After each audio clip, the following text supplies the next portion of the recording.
नमो लोहे सवसाहुनं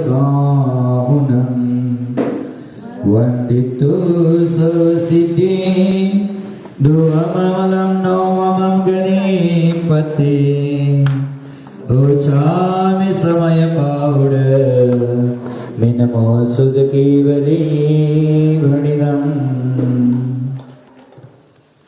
आचार्य भगवान कुंद महामुनिराज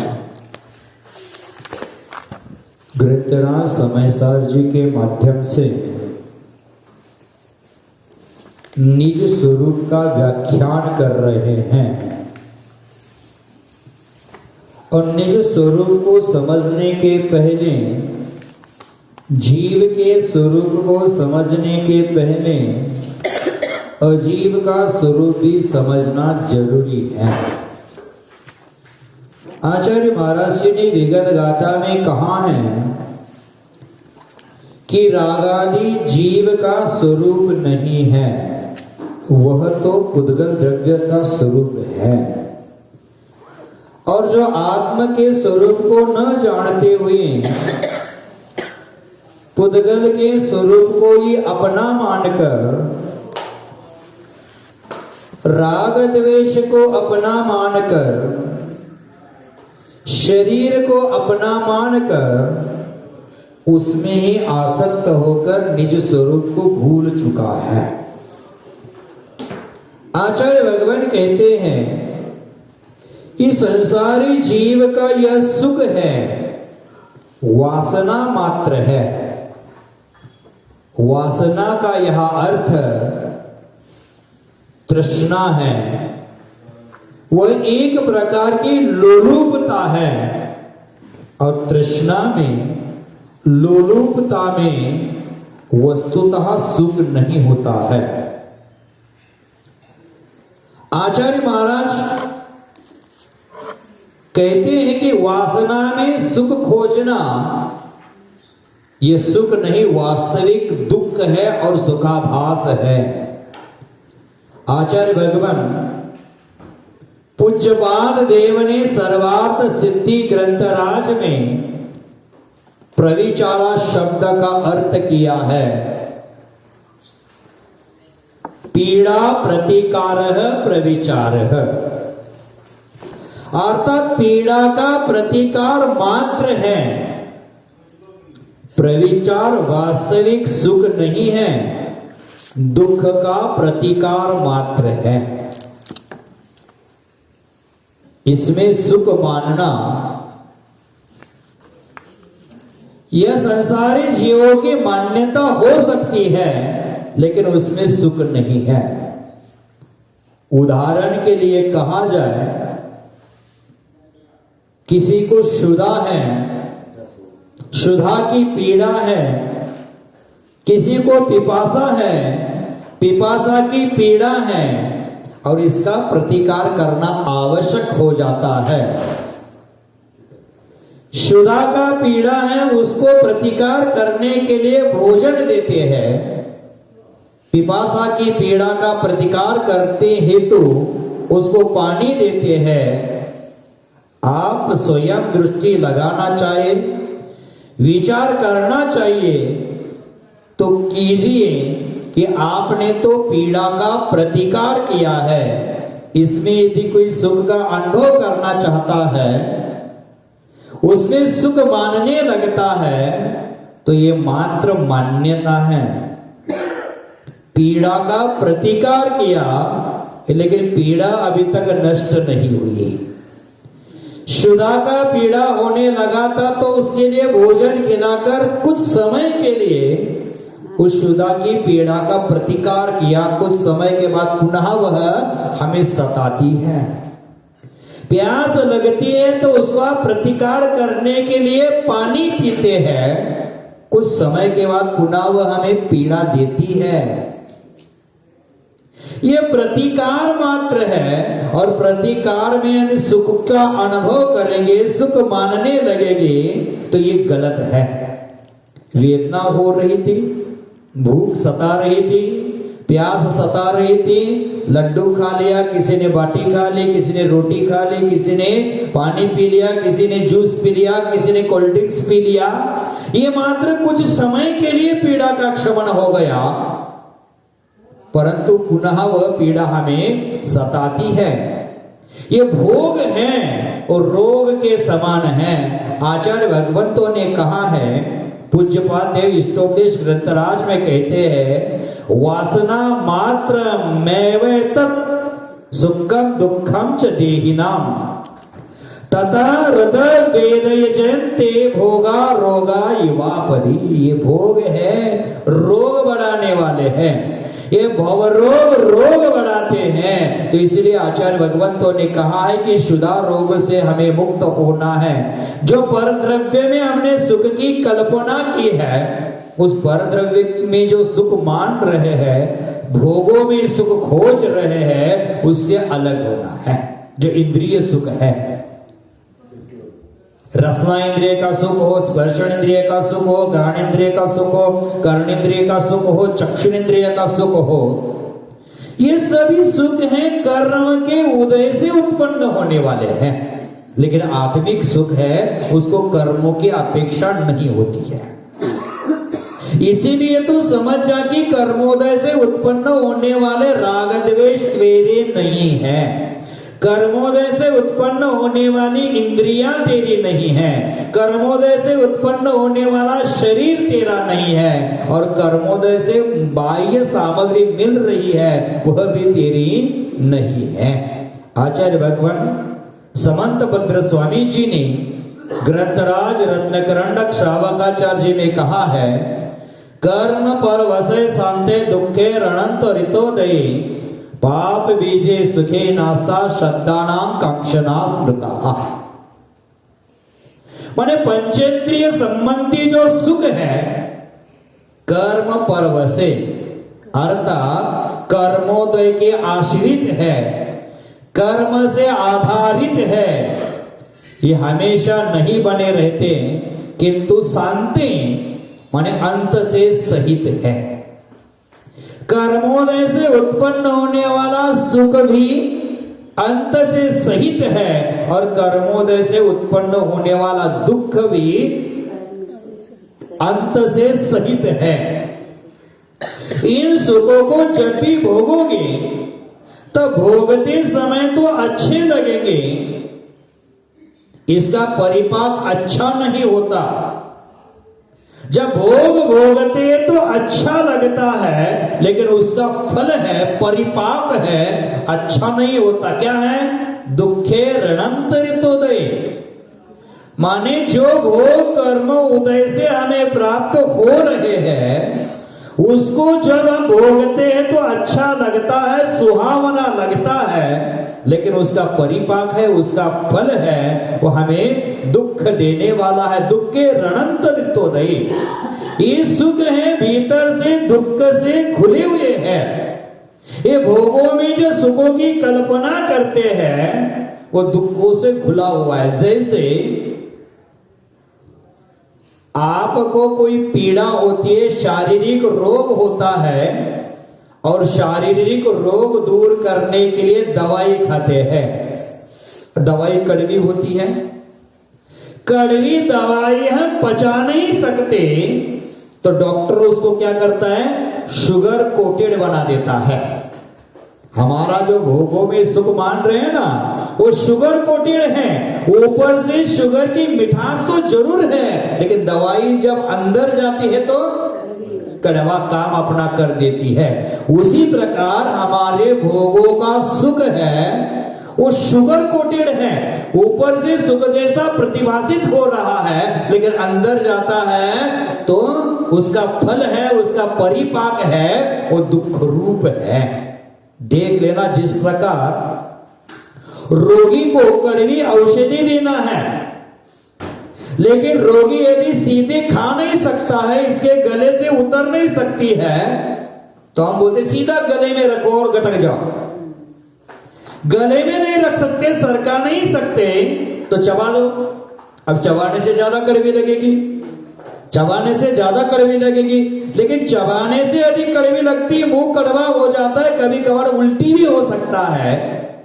ऐसे व्यक्ति के पेट में गोली पहुंचाना है तो उसको क्या कर दिया, शुगर कोटेड कर दिया, ऊपर से मीठा और अंदर से कड़वा, शुगर कोटेड दवाई बना दी, अर्थात ऊपर से मिश्री का लेप लगा दिया और अंदर कड़वी दवाई भर दी। ऊपर से खाते हैं तो मीठी लगती है, अब जब वो पेट में पहुंचती है तो भीतर जाकर घुल जाती है। उसी प्रकार हमारे पंचेंद्रिय के विषय भी शुगर कोटेड है। दुखे रणंत ऋतोदयी, भीतर से बहुत कड़वे हैं, अनंत दुखों को देने वाले हैं। और क्या है, पाप बीजे सुखे नास्ता, ये पाप का बीज है।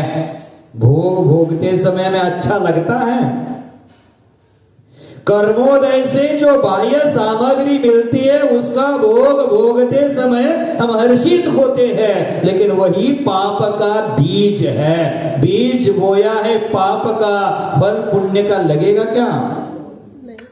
बीज बोए बबूल का, आम कहाँ से आए? आम तो मिल नहीं सकते हैं। बीज बोया है बबूल का तो बबूल का पेड़ आएगा, बबूल का पेड़ उगेगा। उसी प्रकार हम 24 घंटा यही भोगों की चर्चा करते रहे तो ये पाप का बीज है। और भगवान की भक्ति करना, स्तुति करना, गुणानुवाद करना, पूजा अभिषेक करना पुण्य का बीज है। आपके जीवन में कौन सा बीज बोना है? कितने घंटे करते हो? पुण्य का बीज एक आध घंटा बो रहे हैं और बगल में पाप के बीज बोते जा रहे हैं। वो पाप के बीज जब फलित होते हैं, वृक्ष का रूप धारण कर लेते हैं, तो पुण्य के बीज को सड़ा रहे हैं, पुण्य के वृक्ष को बर्बाद कर रहे हैं। जैसे किसी बबूल के वृक्ष के बगल में केले का वृक्ष होता है, केले का वृक्ष का पत्ता इतना लंबा लंबा बड़ा चौड़ा होता है, लेकिन बबूल के वृक्ष के बगल में होने से जब वो बबूल का वृक्ष हिलता है तो केले का पत्ता फट जाता है। उसी प्रकार हम जो पुण्य का बीज पूजा आदि करके 1 घंटा बो रहे हैं और 23 घंटा पाप का बीज बो रहे हैं, तो हमारे पुण्य का बीज सड़ रहा है, नष्ट हो रहा है, वो फट रहा है। तो हमें सोचना चाहिए कि भक्ति भगवान के पुण्य का बंद करा देती है। भजन पुण्य का कारण है और भोजन करना भी पाप का कारण है। आप भोजन करते हैं अशुभ कर्म का असर, उसमें अति ग्रंथता के साथ भोजन करते हैं। भोजन करते हुए भी अन्य प्रत्येक पदार्थ में राग द्वेष की भावना करते हैं तो वहां कर्म का बंध होता है। साधु भोजन करते हुए भी पुण्य काम करता है। देख लेना, आप लोग पूजा माला करते हुए जितना पुण्य नहीं कमा सकते, उससे कहीं गुना अधिक पुण्य एक प्रतिमाधारी व्रती श्रावक भोजन करते हुए पुण्य कमाता है। एक व्रती प्रतिमाधारी श्रावक सामायिक करके जितना पुण्य नहीं कर सकता तो कर्म की निर्जरा नहीं कर सकता, उससे कहीं गुना अधिक साधु आहार करते हुए पुण्य कर रहा है तो कर्म की निर्जरा कर रहा है। एक साधु सामायिक करते हुए जितने कर्मों की निर्जरा करते हैं, उससे कहीं गुना अधिक शपथ श्रेणी में विराजित मुनिराज कर्मों की निर्जरा कर रहे हैं। उससे कई गुना अधिक 14वें गुण स्थान में जो अरिहंत है वह कर्मों की निर्जरा कर रहे हैं। माने कर्मों की निर्जरा करने के लिए बाह्य क्रिया से ज्यादा परिणामों का महत्व है। हम भगवान की भक्ति करते, पुण्य करते हैं और भोजन करते हुए पाप बंद करते हैं, क्योंकि हम आसक्ति के साथ करते हैं। और आसक्ति के साथ किया गया कोई भी सांसारिक कार्य है, उसका जब बंद होता है तो उसका अनुभाग ज्यादा होता है, उसकी फलदान शक्ति ज्यादा होती। गृहस्थ हो, गृहस्थ में गृहस्थी के कार्य करना चाहिए, करना है, लेकिन वह गृद्धता के साथ नहीं। कर्तव्य समझकर करना है। अगर हम गृद्धता के साथ करते तो ज्यादा कर्म का आश्रय बंद होता है, इसलिए गृद्धता के साथ मत करना। पीछे आचार्य भगवंतों ने कहा है कि सुध परिचिदान भूदा संवत्सरीय काम भोग बंद कहा एयत्य सुवलंबो नवरी न सुलभो विहतस्य। आहार की कथा, काम की कथा, बंद की कथा, भोग की कथा अनादिकाल से सुनते आते हैं और वही और क्रुद्धता के साथ सुनते हैं तो उसमें कर्म का बंध होता है। लेकिन आत्मा की कथा सुलभ नहीं है, वह दुर्लभ है। वह रुचि पूर्वक सुनोगे तो पुण्य का बंध होगा और वही पुण्य का बंध परंपरा से कर्म निर्जरा का साधन बनेगा और वही मोक्ष दिला देगा। हमारी रुचि कहाँ है, क्या सुनने में हमें अच्छा लगता है, यह भी हमें देखना है। आत्मा की कथा को बाधा पहुंचाने वाली ये भोजन की कथा है, काम की कथा है, भोग की कथा है, बंद की कथा है। आत्मा की कथा में बाधा उत्पन्न करती है। 8:30 का स्वाध्याय 9 बजे तक चलेगा तो हमारा दुकान उसमें बाधक बन गया, कल से स्वाध्याय छोड़ दिया। माने आत्मा की कथा में बाह्य कथाएं हमेशा बाधक बनती है, वही हमें दुखों का निमित्त बनती है, पाप का बीज बनती है। बीज बोया है बबुल का तो फल भी बबुल की आएंगे। बबुल को बीज बोने से त्रिकाल में आम का फल मिलने वाला नहीं है। उसी प्रकार पंचेंद्रिय विषयों के माध्यम से, उनके भोगों के माध्यम से कर्म बंद होगा और वह होगा पाप का ही होगा। बबूल का पेड़ होता है, उसकी जड़ें मजबूत होती है। जब वो फलता है तो कांटों के साथ फलता है। वह छाया कम देता है और पीड़ा ज्यादा देता है। अगर पथिक कोई बबूल के पेड़ के नीचे छाया में जाकर बैठने का प्रयास करता है तो वहां पहले पड़े हुए गिरे हुए कांटे पैर में चुभते हैं और वहां जाकर बैठता है तो ऊपर से गिरने वाला कांटा मस्तिष्क में चुभता है। माने बबूल के पेड़ के नीचे जाने से कांटे चुभेंगे चुभेंगे चुभेंगे, दूसरा कोई मार्ग नहीं है। छाया कम मिलेगी, पीड़ा ज्यादा हो जाएगी। ऐसी कष्टमय स्थिति बढ़ती है और उसी कष्टमय स्थिति से हमें बाहर निकलना है तो अनादिकाल से जो परद्रव्य की आसक्ति रखी है उस परद्रव्य की आसक्ति को छोड़ने का पुरुषार्थ करना है। आचार्य भगवंतों ने यही कहा था कि राग द्वेष है वह कर्मजनित है, इंद्रिय विषय वह कर्मजनित है, शरीर है वह कर्मजनित है, कर्म नौ कर्म कर्मजनित है। उसमें अपने निज स्वभाव को भूल मत जाना, वो पुद्गल है। ऐसा कल कहा।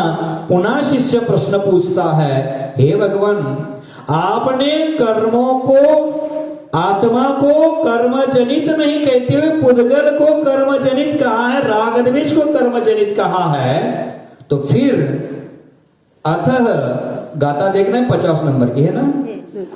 अतः छिद्र प्रतिभा से अपि रागादि अध्यवसानादय कथम पुद्गल स्वभावः भवति इति चेत्। सवाल कर दिया। पहले 5 गाथा में सवाल किया था, 1 गाथा में जवाब दिया। पुनः शिष्य है सवाल कर रहा है। अतः माने पीछे जो कहे गए 8 प्रकार के कर्म हैं वह कैसे हैं, पुद्गलमयी है। वही 8 कर्म जबकि रागादि अध्यवसान भाव में चिद्रूप का प्रतिभास होता है। चिद्रूप प्रतिभा से अपि माने उन रागादि अध्यवसानों में चिद्रूप का प्रतिभास होता है। कथम पुद्गल स्वभाव भवति इति चेत्, फिर वह इस पुद्गल स्वभाव कैसे कहा जा सकता है उसको। वह तो चेतन में प्रतिभासित होते, शरीर तो राग द्वेष करता नहीं। राग द्वेष कौन कर रहा है, राग द्वेष कौन कर रहा है, आधा कर रहा है। आत्मा ही राग द्वेष कर रहा है तो चिद्रूप में ही वह प्रतिभासित हो रहा है। पुद्गल मरा हुआ शरीर तो राग द्वेष नहीं करता, ये चौकी राग द्वेष नहीं करती, ये माइक राग द्वेष नहीं करता। तो ये राग द्वेष है चिद्रूप में ही देखा जा रहा है, जीव में ही पाया जा रहा है, तो फिर आप इसको पुद्गलमय कैसा कहते हो? माने शिष्य की प्रतिभा अत्यंत अधिक है, प्रज्ञावान शिष्य है, मन में सवाल उत्पन्न होने के लिए भी प्रज्ञा होना आवश्यक है, बुद्धि का होना आवश्यक है। बुद्धि के अभाव में किसी के मन में शंका भी उत्पन्न नहीं होती है, ध्यान रख लेना। तो कहता है कि चिद्रूप में ही पाया जाता है राग वसाल, राग द्वेषादि अनंत वसाय भाव है, तो पुद्गल के कैसे हैं? इसका समाधान 50 नंबर की गाथा में देते हैं। हाफ सेंचुरी पूरी हो जाएगी आज। अट्ठविहम पी य कम्मम सौवम पुग्गलमयम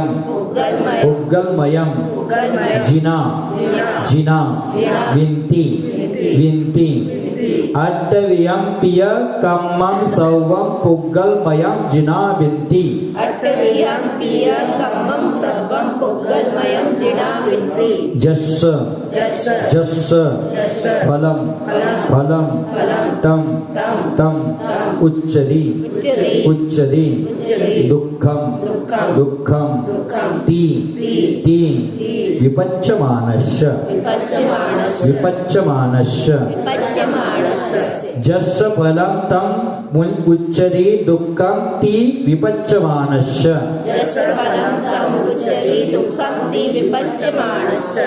अट्ठवियं पियकम्मं सौवं पुग्गलमयं जिनाविन्ति जस्स फलं तम् उच्चति दुःखं ति विपच्यमानस्य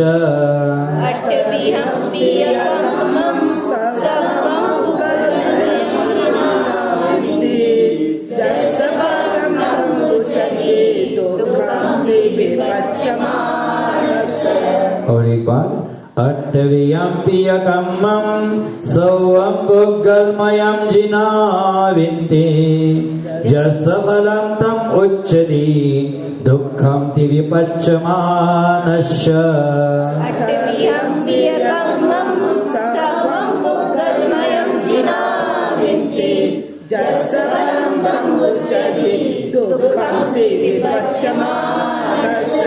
देखो क्या कहते हैं, अट्ठवियं पियकम्मम माने 8 प्रकार के कर्म, ज्ञानावर्णीय, दर्शनावर्णीय, वेदनीय, मोहनीय, आयु, अंतराय, नाम, गोत्र आदि 8 प्रकार के कर्म हैं। ये सौवम 8 प्रकार के सभी कर्म, इसका मतलब घाती कर्म चेतन है, अघाती कर्म अचेतन है, ऐसा नहीं है। सौवम कैसे है?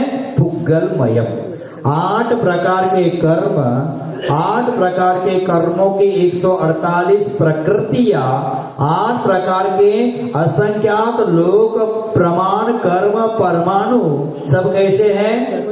पुद्गलमयम। किसने कहा है? जिनाविन्ति। देखो आचार्य महाराज गलती नहीं कर रहे, बार बार कहते हैं। किसने कहा? मैंने नहीं कहा, मेरी बात मत मान लेना।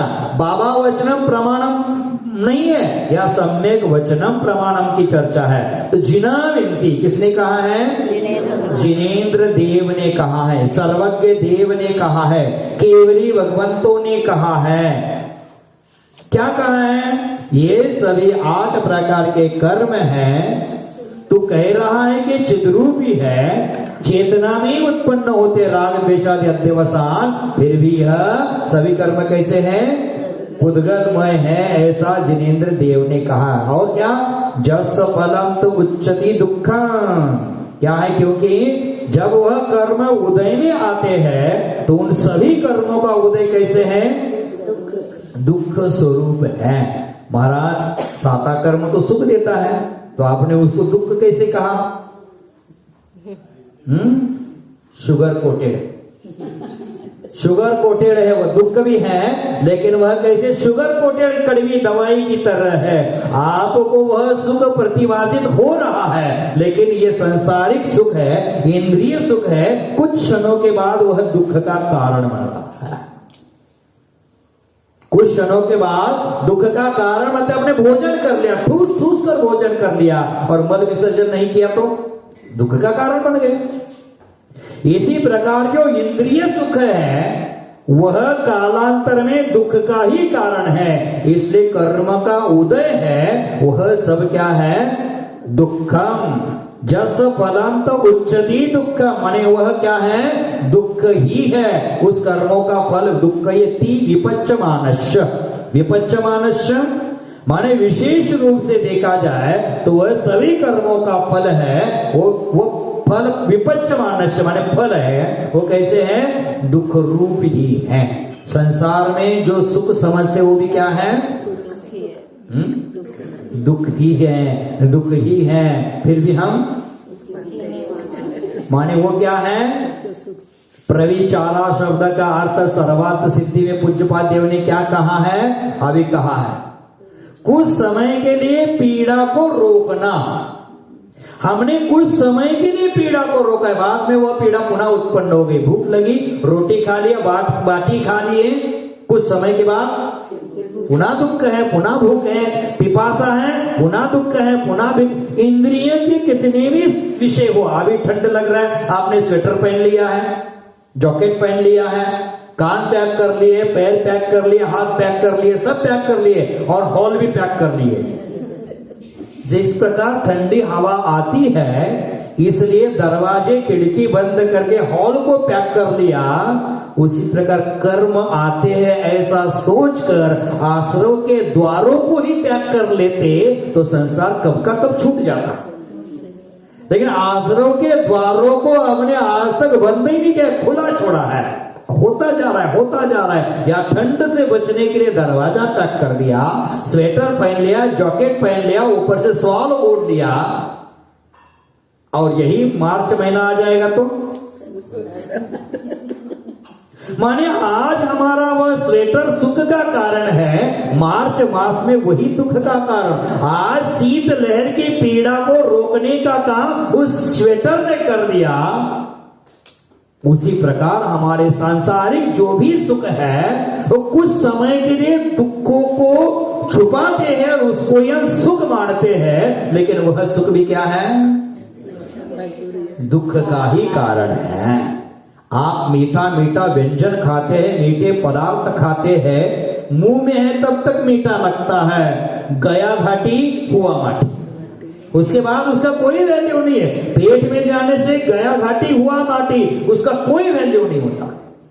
शरीर के लिए वो शक्ति प्रदान जरूर करेगा, लेकिन उसमें कोई रस नहीं है, आनंद नहीं है। तो आचार्य कहते कि जस फलम तो उच्चति दुखम थी विपच्यमानश।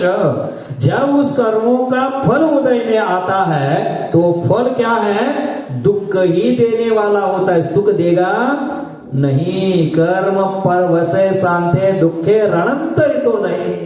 कर्म का उदय हो अनंत दुखों को आमंत्रण करने वाला है, फिर भी हम कर्म करने के पीछे लगते हैं। कर्म से बचने का मार्ग नहीं ढूंढते हैं। कर्म से कैसे बचे ये पहले सीखना है। हम कर्म से बचते नहीं, हम धर्म से बचते हैं। देख लेना, आचार्य भगवान कहते हैं ये परद्रव्य है ना, ये हमें निज स्वरूप से दूर फेंकते हैं, दूर ले जाते हैं।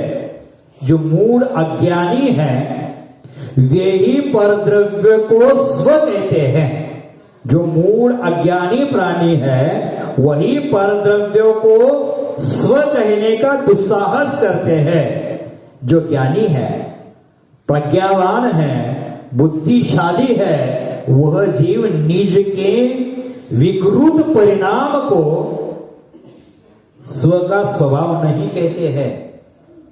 निज के विकृत परिणाम को भी वह स्वभाव नहीं कहते हैं, स्व का नहीं कहते हैं। तो हम अपने से अत्यंत भिन्न परद्रव्य को अपना कहते हैं, अपना कहने का दुस्साहस करते हैं। वो अज्ञानी है, वह मूढ़ है।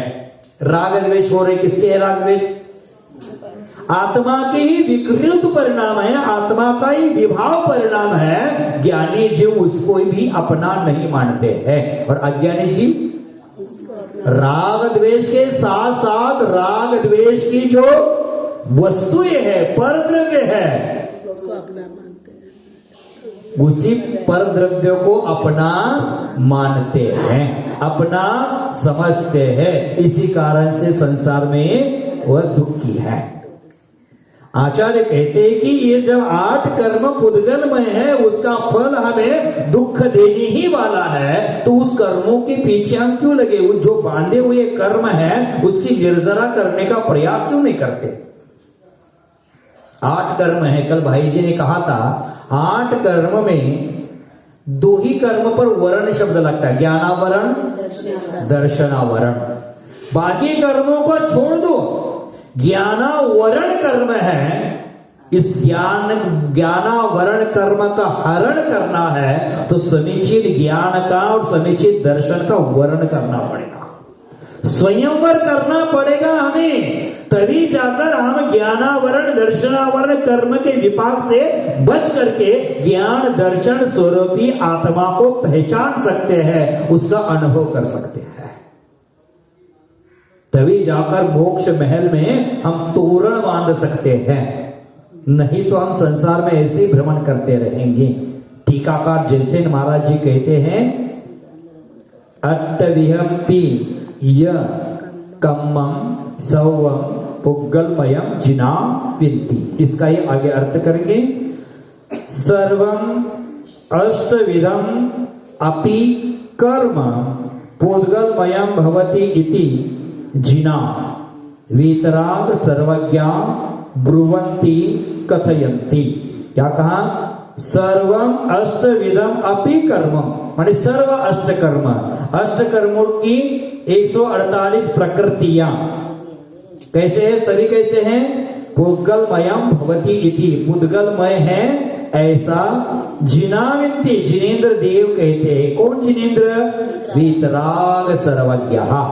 आप हमें स्वयं को सर्वज्ञ कहने लगेगी तो वीतरागता कहाँ है?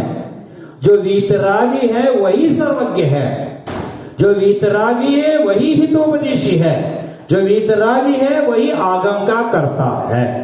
श्रावकाचार्य आपने पढ़ा है काकुड़गाची के चतुर्मास में, अथवा भंगवशी के चतुर्मास में भी श्रावकाचार्य लोगों ने पढ़ा। उसमें देव भगवान का स्वरूप कहते हुए क्या कहा?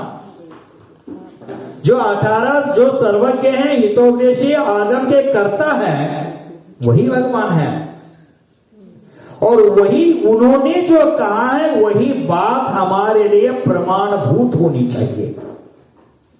बाकी कोई कहेगा, जो सरागी कहेगा, वो बात हमें प्रमाणभूत नहीं है। वीतरागी सर्वज्ञ देव की बात हमें प्रमाणभूत है, इसलिए कहा वीतराग सर्वज्ञा ब्रुवंती, माने कहा है, कथयंती माने कहा है, दोनों का अर्थ कहा है। विशेष रूप से कहा कि सर्वज्ञ देव ने कहा है। कथम भूतम, अब कैसे कहा है सर्वज्ञ देव ने? यत् कर्म जस् फलम तो उच्चति दुःखन्ति विपच्यमानस्य यस्य कर्मणः फलम तत् प्रसिद्धम उच्यते किम व्याकुलत्व स्वभावत्वात् दुःखम इति। क्या कहते हैं? यश कर्मण फलम, जो 8 कर्मों का फल जब आता है, उदय आता है, फल देता है, तब क्या होता है? उसका फल कैसे है? व्याकुलत्व स्वभावत्वात्, व्याकुल स्वभाव वाला है, आकुलता उत्पन्न करने वाला है। तत्प्रसिद्धम, वह प्रसिद्ध है। जगत में प्रसिद्ध क्या है? इंद्रियों का सुख है, कर्म जनित सुख है, वह क्या है?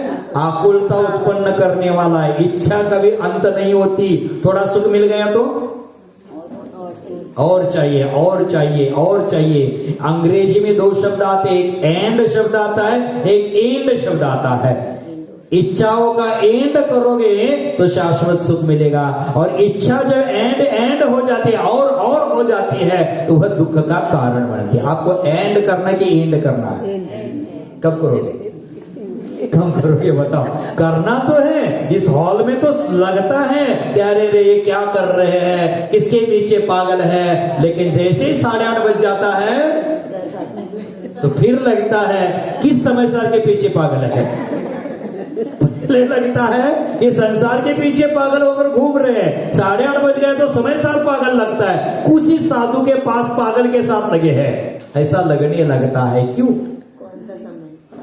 कौन सा समय? ये कौन सा समय सही है? एक पर समय होता है, एक स्व समय होता है, एक शब्द समय होता है, एक अर्थ समय सार होता है। पंचाशी का समय में अर्थ समय सार, शब्द समय सार का है। शब्द समय सार तो सब जान रहे हैं, लेकिन अर्थ समय सार कोई नहीं जानता है।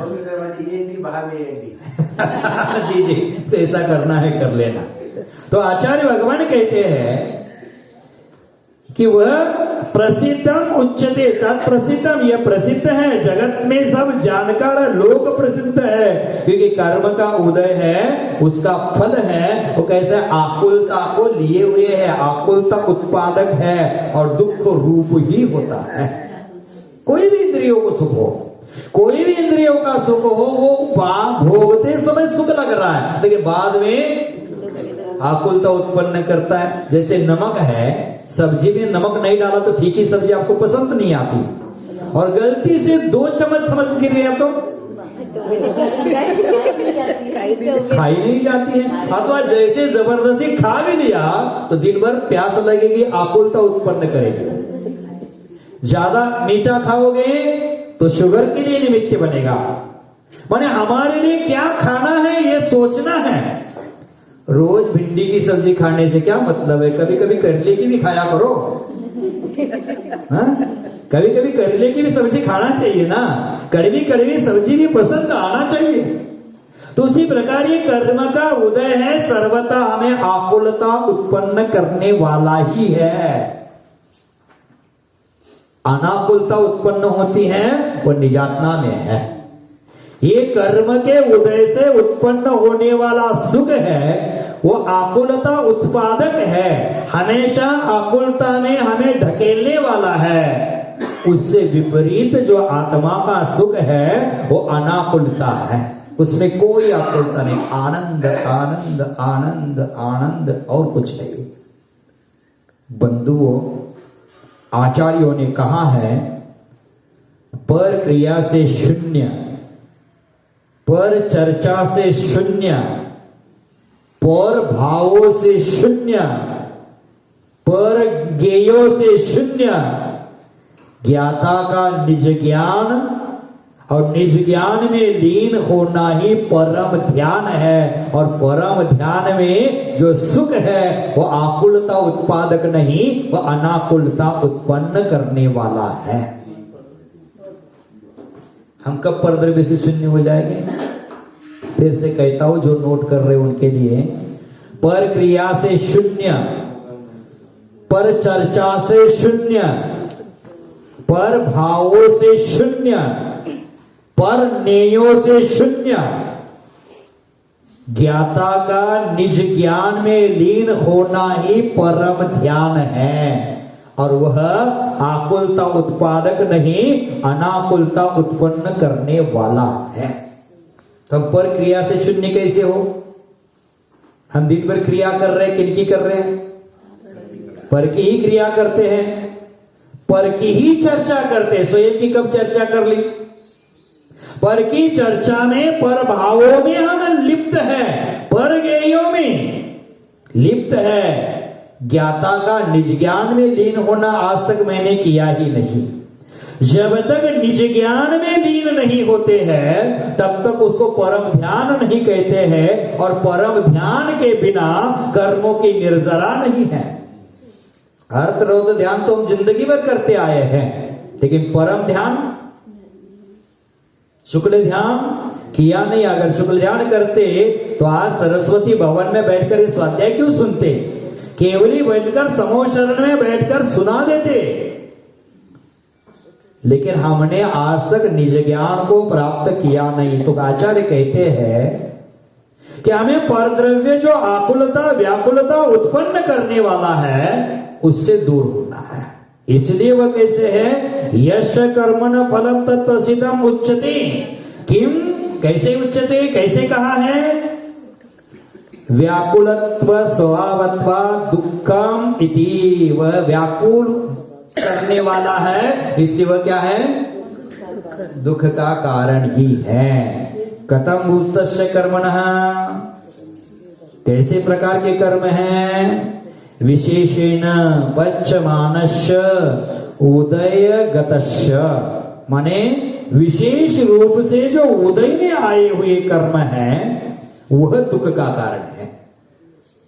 समझ गए, कर्म का उदय आता है, कौन से समय में कौन घड़ी में कौन सा आएगा कोई गारंटी नहीं है। अभी अभी हर्षित है, अभी अभी सुख है, इस क्षण में दुख हो सकता है। हम खाने में सुख मानते हैं, ठूस ठूस कर खाते। देख लेना, उदाहरण बताता हूं। एक पिताजी और एक बेटा किसी पार्टी में गए और वो पार्टी में बेसन के लड्डू बने थे। क्या बने थे, बेसन के लड्डू में थोड़ा घी कम था और घी कम होने से वो चिपक रहा था, मुंह में चिपक रहा था। तो बेटा क्या कर रहा था, बीच बीच में पानी पी रहा था। तो बाप कहता है उसको, पगला है क्या, पानी घर में भी जाकर पिएंगे, अभी हम लड्डू खा ले। आसक्ति कितनी है देखो, पार्टी का लड्डू कल नहीं मिलने वाला नहीं है, घर में जाकर पानी पी लेंगे, लड्डू खा लो, एक आध दो लड्डू एक्स्ट्रा खा लो। तो बेटा कहता है पापा उसीलिए तो पानी पी रहा हूँ, ये चिपक रहा है, एक आध दो लड्डू ज्यादा खाई इसलिए बीच बीच में पानी पी रहा हूँ। मैंने बाप से बेटा सवाई। तो फिर बाप ने बेटे को पुनः थप्पड़ लगा दिया, पगले पहले क्यों नहीं बताया, मैंने बीच बीच में पानी मैं ठूस ठूस कर खा भी लिया और खाने के बाद पुनः अजीर्ण हो गया। तो वह जिस समय खाते समय हर्षित था, पुण्योदय से मिला था, अब ठूस ठूस कर खा लिया, अब पाचन ठीक से नहीं हुआ, पाचन व्यवस्था बिगड़ गई, तो पुनः दुख का कारण, पुनः दुख का कारण। माने जो भी कर्म उदय से मिलने वाली सामग्री है वह दुख का कारण ही बनती है, वो सुख का कारण कभी नहीं बनेगी। मानो ये चश्मा है, मिला है, पुण्योदय से मिला, अच्छा केस वाला मिला, अच्छा उसका ग्लास है, आदि आदि, लेकिन उसमें आसक्ति रहेगी, उस पर ज्यादा मोह रहेगा, गलती से हाथ से गिर गया, टूट गया तो दुख का कारण बनेगा। कोई भी पर वस्तु जो पुण्योदय से मिली है उसमें हम राग द्वेष करते हैं तो वह पुनः दुख का कारण है। शुगर कोटेड, ध्यान रखना हमेशा शुगर कोटेड वाला सिस्टम। जो हमारा सांसारिक सुख है वो शुगर कोटेड है, ऊपर से उसको मिठास में घोला गया है, मिठास लगा दी है, अंतर में कड़वा करेला कितना भी शुगर में घुमा दो, कड़वा करेला कितना भी गुड़ में डुबा कर रख लो, चाशनी में डुबा कर रख लो, लेकिन उसका तासीर कड़वा ही रहेगा। उसी प्रकार कर्मोदय उत्पन्न होने वाला सुख है, वो कितना भी उसको सुख मान लो, लेकिन वह दुख का कारण ही बनेगा। उसका तासीर कैसे है, कर्म परवश शांति दुखे रणंतरितो रहे, पाप विजय सुखे नास्ता श्रद्धानाम कांक्षा। इस पर श्रद्धा कर लेना, यही निकांक्षित अंग है। आचार्य भगवंतों ने सम्यक दर्शन के 8 अंग कहे हैं, निशंकित, निकांक्षित, निर्चिकित्सा, उपगूहन, अमूढ़ दृष्टि, स्थितिकरण, वात्सल्य, प्रभावना। ये निकांक्षित अंग, कांक्षा से रहित होना है। कब होना है, यही चिंतन कर ले दिन भर। जो सुख मिला है कर्म के उदय से मिला है और सुख में आसक्त होने से वह पाप का बीज बनने वाला है, इतना ही ध्यान रखना। वह जो कर्म के उदय से सुख मिला है वह सभी सुख शुगर कोटेड वाला है, समझ लेना। वाटरप्रूफ वाला वस्तु होता है ना, वो जल्दी खराब नहीं होता, उसी प्रकार शुगर कोटेड वाला सुख है, वो देख लेना। आचार्य भगवंतों ने कहा कि यह दुख देने वाला है। कैसे, उदय में आएगा तो वह दुख, इदम अत्र तात्पर्य, ये इसका तात्पर्य है। माने कर्म का उदय आएगा तो क्या होगा, दुख ही देगा, सुख नहीं देगा। आकुलता व्याकुलता उत्पन्न करने वाला है। अष्टविध कर्म पुद्गलस्य कार्यम अनाकुलत्व लक्षण परमार्थ सुख विलक्षणम आकुलत्व उत्पादकम दुःखम रागादयो अपि आकुलत्व उत्पादक दुःख लक्षणः ततः कारणात् पुद्गल कार्यत्वात् शुद्ध निश्चयेन पौद्गलिकः इति। लंबा चौड़ा कहा, देखो क्या कहा आचार्य भगवंतों ने, अष्टविध कर्म पुद्गलस्य, क्या है ये 8 प्रकार के कर्म हैं, कैसे हैं, पुद्गल है, ये पुद्गल कर्म है। और ये कर्मों के कार्य क्या है, 8 प्रकार के कर्मों का कार्य अनाकुलता है लक्षण जिसका, या आकुलता नहीं लेना है, अनाकुलता लेना है, क्योंकि उसमें क्या है, ना में आ छुपा है, अनाकुलता, न में अ छुपा है, अनाकुलत्व लक्षण जिसका है, ऐसे पारमार्थिक सुख से विलक्षण। माने कर्मोदय से उत्पन्न होने वाला सुख कैसे है, अनाकुलता उत्पन्न जो आत्मिक सुख है, पारमार्थिक सुख है, उससे विलक्षण है। माने कैसे है, आकुलता उत्पन्न करने वाला है, व्याकुलता उत्पन्न करने वाला है, उत्पादक होने से कारण क्या है, दुख, वह दुख है। माने कर्मोदय से उत्पन्न होने वाला तो कर्मों का कार्य अनाकुलत्व सुख से लक्षण है जिसका, अनाकुलत्व सुख लक्षण है जिसका, उससे विपरीत है, इसलिए वह दुख का उत्पादक है। राग दयो अपि, रागादयो अपि माने राग द्वेषादि भी आकुलत्व उत्पादक दुख लक्षणत्वात्, जैसे कर्मों का उदय है वो क्या करता है, उसका कार्य क्या है कि अनाकुलता रूप जो सुख है उससे विपरीत है, इसलिए दुख का कारण है। उसी प्रकार माने कर्म मेरा है कहा था पीछे गाथा में, राग द्वेष मेरे है कहा था, तो पहले कहा कि कर्म का उदय आकुलता उत्पन्न करने वाला है, अनाकुलता लक्षण है जिसका, ऐसे परमार्थ सुख से विलक्षण है, इसलिए वह दुख देने वाला है।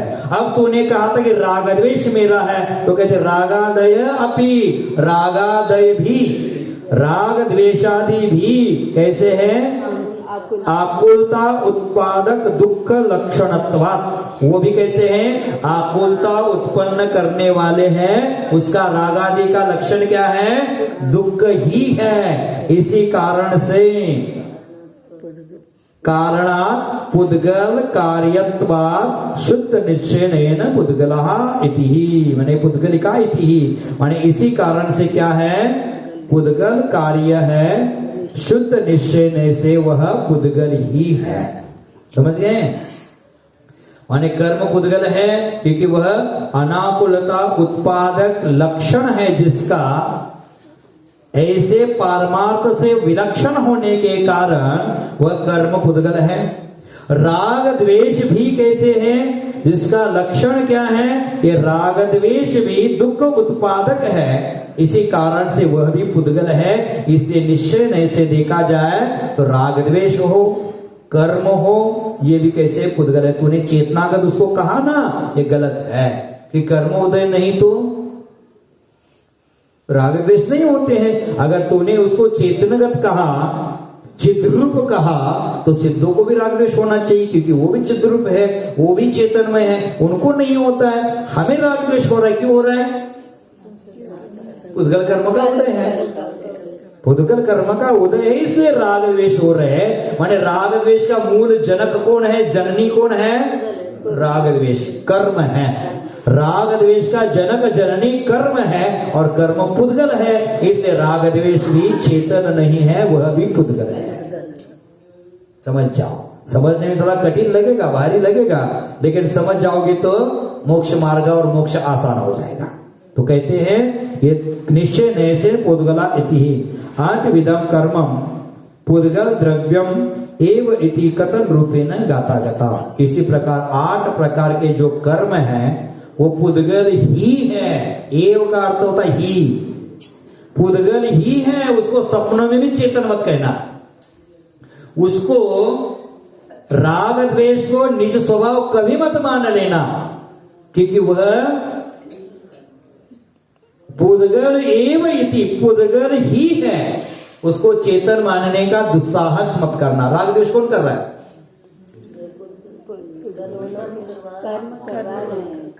कर्म करवा रहा है। जैसे बंदर को खिलाने वाला मदारी होता है ना, क्या बोलते हैं उसको? मदारी होता है ना। बंदर को नचाता है, नाच नचाता है। ससुराल में जवाई सा आ गया है, खातिरदारी करो, सलाम करो, सब करना शुरू कर देता है, नाच नचाता है। माने उसको, बंदर को नचाने वाला वो मदारी होता है। उसी प्रकार राग द्वेष कराने वाला कर्म होते हैं। कर्मों के इशारे से हम नाच रहे हैं, कर्मों के इशारे से नाच रहे हैं। आप लोग वो मदारी का खेल देखते हैं, पैसा फेंकते हैं, वहां पैसा देते हैं मदारी को, नाच रहा है बंदर, पैसा मिल रहा है मदारी को। उसी प्रकार कर्म हमें राग द्वेष कर रहे हैं और पीड़ा मिल रही है आत्मा को। मदारी की खेल जैसी हमारी स्थिति हो गई। कितने दिन तक वो मदारी जैसे कर्मों के इशारों पर नाचोगे? अब कर्मों के इशारों पर नाचना छोड़ना पड़ेगा ना। हमें कर्मों के इशारे से नहीं नाचना है, हमें कर्मों को अपने इशारे से नचाना है। हमें इंद्रियों के दास नहीं बनना है, इंद्रियों को अपना दास बनाना है। जो इंद्रियों को दास बनाता है वही संसार से उदास होता है, वही परमात्मा का दास बनता है और वही एक दिन परमात्मा बन जाता है। तो हम कर्मों के खेल से, कर्मों के इशारे से नाचना बंद करें। अभी कर्मों के इशारे से नाचना बंद करे की चर्चा आ गई। 8:30 बज गया, अब कर्मों के इशारे से नाचने का समय आ गया। समय सार का समय खत्म, अब समय किसका आ गया? कर्मों के इशारे से नाचने का समय आ गया। ठीक है, कर्म का तीव्र उदय है, आप उसके इशारे से नाच रहे, लेकिन हमेशा यह याद रखना कि यह मेरा स्वभाव नहीं है, यह मेरा स्वभाव नहीं। मात्र यह आत्मा पर संस्कार हमेशा करते रहना। यह संस्कार आज नहीं तो भविष्य में कभी ना कभी काम जरूर आएंगे।